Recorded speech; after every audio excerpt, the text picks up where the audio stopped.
approaching 2 o'clock on the Saturday afternoon. Jesse, what is the very latest at this point? Yeah, again, we're still kind of watching some of those rain bands start to filter into the capital area at this point. So far, it has been in that light category. We really haven't seen much in overall rainfall. We're only talking amounts in about a couple tenths of an inch, maybe a half an inch in the downtown area. As you notice, those heavier bands are still sitting a little bit south of Vermilion Bay, but they will start to walk in a little bit further over the next couple hours, and that, again, will be the concern. We've had a heavy rain band drive through Mobile. They're getting some pretty whopping totals there. A lot of that extends still, however, into the Gulf, and that is obviously going to be the concern, is where do these individual bands really start to set up as the system starts to drive inland, because that, again, is where we're going to see our most rainfall.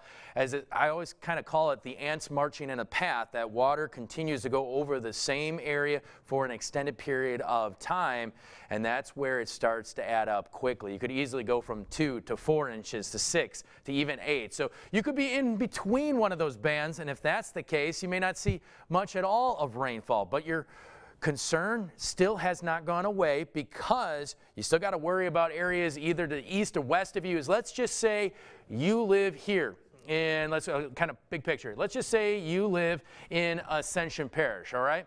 If you live in Ascension Parish, rain ends up over here. Most of that could go back into the Atchafalaya Basin. But if there is a pocket over here north, and a lot of that heavy rainfall falls into Livingston or maybe even into the Felicianas, that's all got to come downstream and go right through Ascension Parish. You got to think about that. So again, your concern may not be today, tomorrow. It could end up being so maybe around Monday, late Monday going into Tuesday, and possibly Wednesday of this week with this system.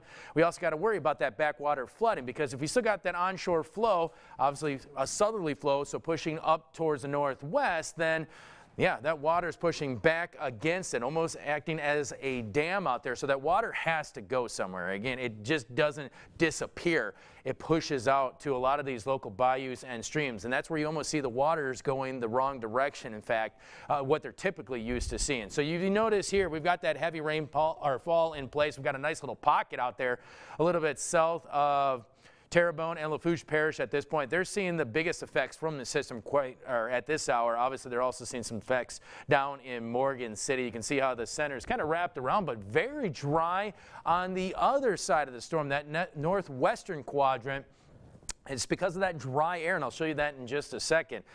3/10 of an inch of rainfall in the Hammond area. We're talking 3,800, so just shy of 4/10 in the Baton Rouge area. Not so much rainfall in New Orleans, just some gusty winds out there with some rainfall. Half an inch down in Belle Chase, half an inch today in Slidell. And notice other areas, again, not seeing as much rainfall, but there still is all that moisture south there. You can see how those thunderstorms aren't fading at this point.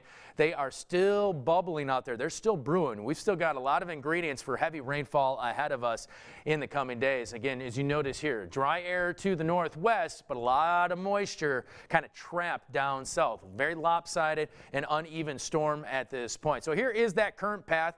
We're going to get the new advisory coming out around 4 o'clock, so we should hopefully have some more information. They're continuing to kind of investigate this system. Around 7 p.m. this evening, notice winds 65 miles per hour. And here's where we currently sit at the same level. You got to remember that tropical storm force winds do extend about 150 miles to 160 from the center. Hurricane force winds just around the area, but that again has kind of come to an end quickly as it made landfall in Intracoastal City. As Barry made landfall, now sliding up into areas such as Lafayette Parish and a little bit further to the west. As you notice, again, we do have those tropical storm warnings in place for much of the region, all the way into central Louisiana. That also extends into southern Mississippi at this point. Just kind of showing the big picture of some of the local winds out there. And you can see gusting. You can see the winds going almost in a northerly or a southerly direction going northbound here. Winds at 40.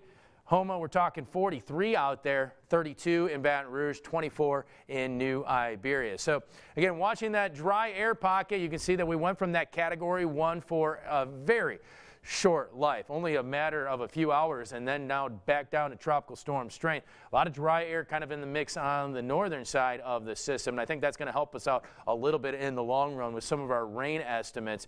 Again, as you see here, the thunderstorm activity kind of pulsing a little bit, not as intense as earlier, still hasn't quite yet organized to kind of push in, but models are still indicating as the system drives north that we are going to start to see some higher amounts moving forward. Track models right up I-49 into the Shreveport area or just slightly east of there around Ruston. And then as you notice going northbound, you can see that the Euro model still continues to show a lot of heavy rainfall moving through the capital area, but most of it, however, across the Atchafalaya Basin now. So we're talking from Point Capee Parish all the way down to about St. Mary. Here's West Baton Rouge, here's East Baton Rouge, still some pretty heavy rain out there at this hour, still seeing some rainfall around New Orleans. Still driving into late Sunday, still that potential threat for heavy rainfall as we'll start to see those feeder bands kind of make their way into the area. Still the potential that we could see isolated tornadoes with this system. And as you notice also, again, a little bit broader and kind of falling apart, GFS going much lower out there, but this model, it does indicate again that we still have the potential for heavy rainfall all the way through Sunday, even going into Monday at this point. Our in-house model, obviously keeping a lot of that thunderstorm activity through the area, but notice how the system starts to walk towards the west, and then it eventually makes that track back towards the east. And what's happening is mainly because steering winds are starting to take this system back out towards the northeast. So again, this is going to be a situation that we are going to have to deal with over multiple days. Wind threat right now, we're only talking tropical storm force winds and mainly in the gust category. Nothing too major at this point, but enough to cause some tree damage. We're going to probably most likely see a lot of power outages out there. Even by my house, I heard the generators already kick in. A lot of them, even here at the station, we had some issues early on. So we lost internet, and again, we did have some issues out there. So you're going to run into those problems probably within the next couple hours. Rain should slowly start to add up over the next couple hours. Notice again, we still have a flash flood watch all the way through Sunday at this point. And I also want to point out that you can catch us on radio. Our radio partner, iHeartRadio, is doing a phenomenal job across the area. So if you are thinking about, well, hey, I'm still sticking around, but I still want to get out of town and you still want to listen to us, team up with them. We've got social media also out there. There's our multiple outlets. We're streaming currently right now, I believe, on Facebook, and we're also doing it on our website. So information, it continues to come in, and it will continue to come in as we make our way into the evening hours. Back to you guys. All right, Jesse, thank you very much. Of course, power outages remain a big story in the tens of thousands, upward in the 70,000 mark. Different various electric companies, power companies here in South Louisiana experiencing those outages. We spoke with some officials earlier today who asked all residents to please be patient. They want to make sure that power gets restored as soon as possible, but they don't want to put their own employees at risk for danger. Past 30-mile-per-hour winds, they are not allowed to get up in the bucket trucks up high in the sky to try to restore some of these power lines. But I know there are reports of multiple down power lines in Ascension Parish, which has led to multiple road closures. I know we have a growing list as well. Yes, we do. We have it on our BR Prod app and our website. So, and it's by